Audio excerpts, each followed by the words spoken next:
Pais, queridos irmãos e amigos, companheiros do nosso devocional bíblico de todas as manhãs.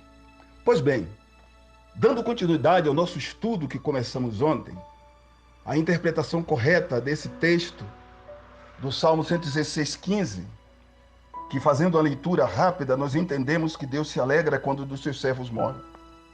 Nós vamos fazer essa conclusão, embora esse tema não termine aqui. Por quê? A morte do nosso corpo é uma consequência direta do pecado. Observe bem, Deus criou o homem à sua imagem e semelhança e soprou nas narinas do homem o seu espírito. E o homem então se tornou alma vivente. Deus, quando criou o homem, Deus não criou o homem para morrer fisicamente. O homem não foi criado por Deus para morrer fisicamente.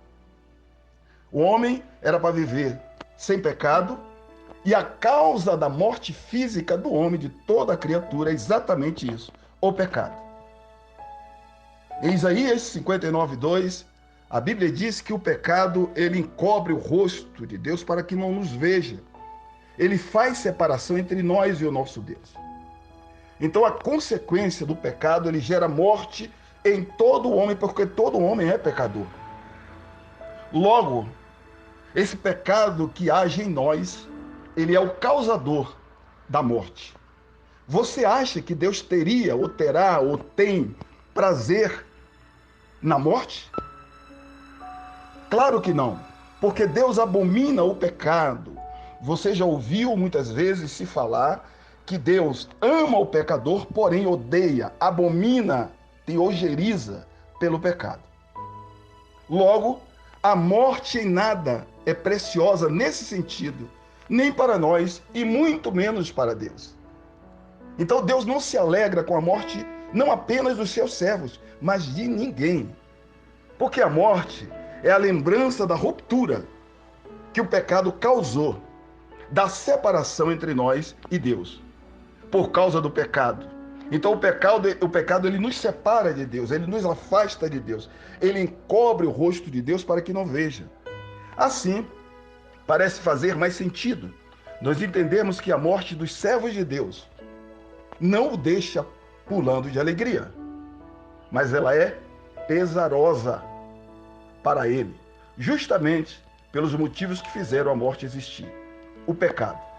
Então, a morte ela é para Deus pesarosa. Deus não tem prazer na morte de ninguém. O homem morre por conta do pecado. O homem morre porque ele herdou a natureza pecaminosa de Adão. E Paulo, escrevendo, diz que todos pecaram. E porque todos pecaram, destituídos estão da glória de Deus. A morte imperou no meio do homem. Ela existe exatamente por conta do pecado. E eu quero concluir aqui dizendo que absolutamente não. Deus não tem prazer na morte dos seus santos, ok? Pelo contrário, Deus, ele tem pesar por esta morte. Tem outras traduções que diz assim: custa muito ao Senhor ver a morte dos seus fiéis. Olha, custa muito ao Senhor ver a morte dos seus fiéis. Outra tradução bíblica diz: o Senhor vê com pesar a morte de seus fiéis. Ok? Eu espero que você tenha entendido, compreendido e coloque em prática isso. Deus não tem prazer na morte de ninguém. Deus te abençoe, tenha um excelente café e um ótimo dia.